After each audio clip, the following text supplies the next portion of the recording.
Salut, c'est Lorraine de Bababam. Vendredi signifie le jour de Vénus. Vénus, c'est la déesse de l'amour dans la mythologie romaine.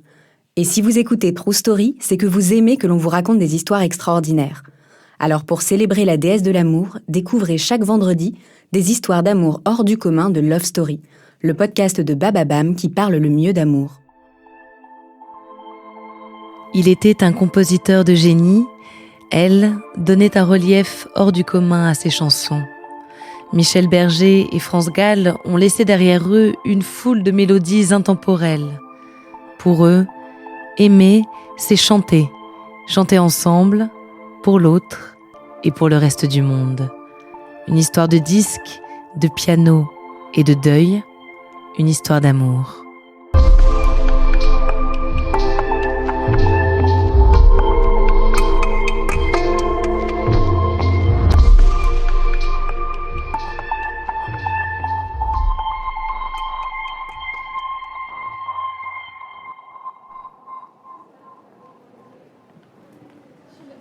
« 1973, Paris. Deux musiciens sont présents dans les locaux de la radio Europe 1.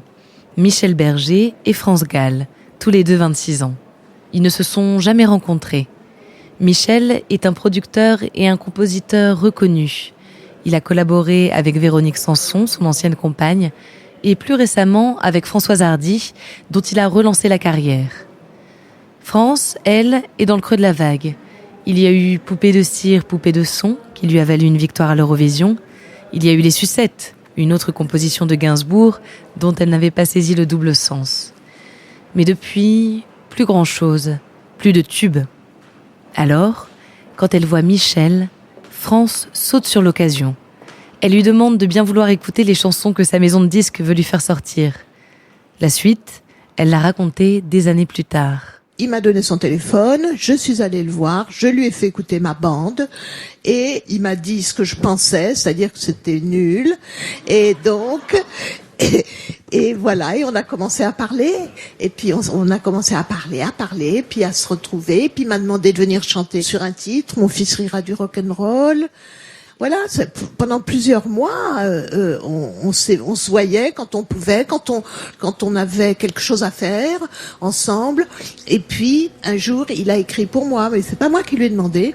Pour Michel, c'est une première. France n'écrit pas, elle ne compose pas, contrairement aux artistes avec qui il collabore d'habitude. Mais ça fonctionne. La jeune femme l'inspire. Quand elle chante, ses paroles résonnent plus fort. Ses mélodies semblent plus justes. En 1974, ils sortent La Déclaration d'amour. Le succès est immédiat. Le tube tourne en boucle sur toutes les radios pendant tout l'été. Comme elle l'avait fait pour Gainsbourg, France fait de Michel un artiste reconnu et apprécié, et plus seulement dans un cercle confidentiel de musiciens. L'un comme l'autre, ils réalisent qu'ils viennent de faire une rencontre déterminante. Leur vie ne sera plus jamais la même. Ils sont liés l'un à l'autre, musicalement et amoureusement. France dira qu'elle est née en rencontrant Michel.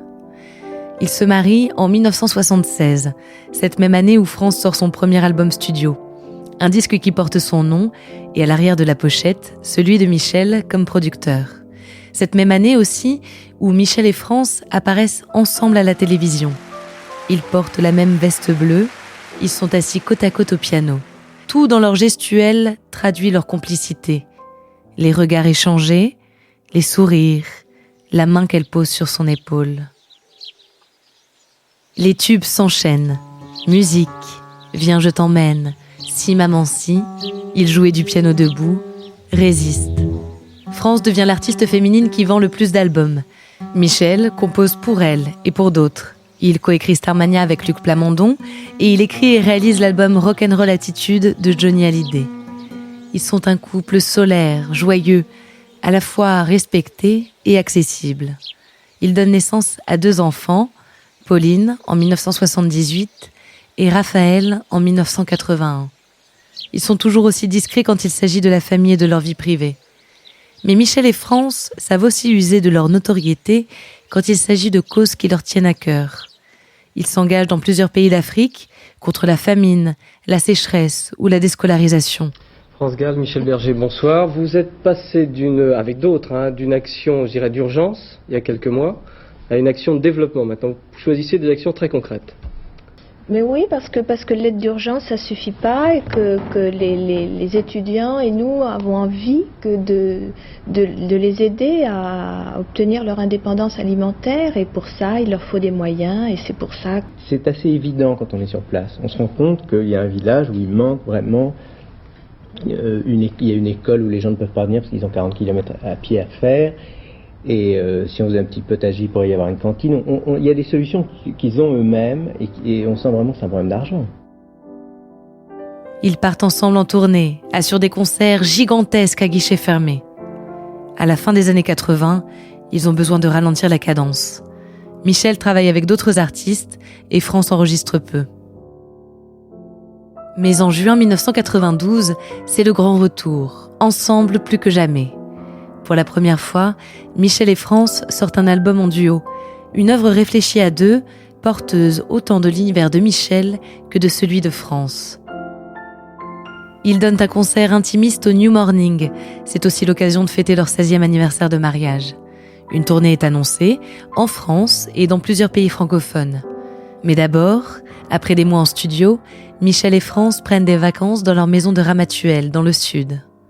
Le 2 août, Michel est interviewé par une radio locale. La maison l'été chez France Gall et Michel Berger, c'est plein de gens qui passent, qui viennent, ou est-ce que c'est vous, la famille et le plus grand calme? Non, c'est pas les grandes tablées avec 10 personnes tous les jours, c'est pas tellement ça, non. On est plutôt sauvage. Quelques heures après cette interview, alors que Michel revient d'une partie de tennis avec une amie, il meurt d'une crise cardiaque. Il avait 44 ans. Sa disparition est brutale pour tout le monde, pour ses fans comme pour ses proches. France décide de remonter sur scène 1 an après, à Bercy, seule pour la première fois. Sa famille s'inquiète, mais pour elle, c'est la seule manière de faire. Vivre au jour le jour, se plonger dans la musique, leur musique. Elle sort un album de reprise de Michel en 1996. Mais 1 an plus tard, la mort de leur fille Pauline, atteinte de mucoviscidose, signe la fin de la carrière de France. Elle n'apparaît plus dans les médias et ne répond à aucune sollicitation d'artistes voulant collaborer avec elle. Quand elle revient sur le devant de la scène, c'est pour rendre un dernier hommage à Michel. Elle écrit la comédie musicale Résiste, qui reprend ses plus grands succès. France s'étend en 2017, après une récidive d'un cancer du sein qui s'était déclaré à la mort de Michel. Elle ne laisse derrière elle ni autobiographie, ni autographe. Elle disait « Qu'il reste quelque chose de moi m'indiffère. Je ne suis pas comme ces personnalités politiques qui éprouvent le besoin de faire bâtir un monument afin de laisser une trace tangible de leur passage. Moi, je ne construis que ma vie. »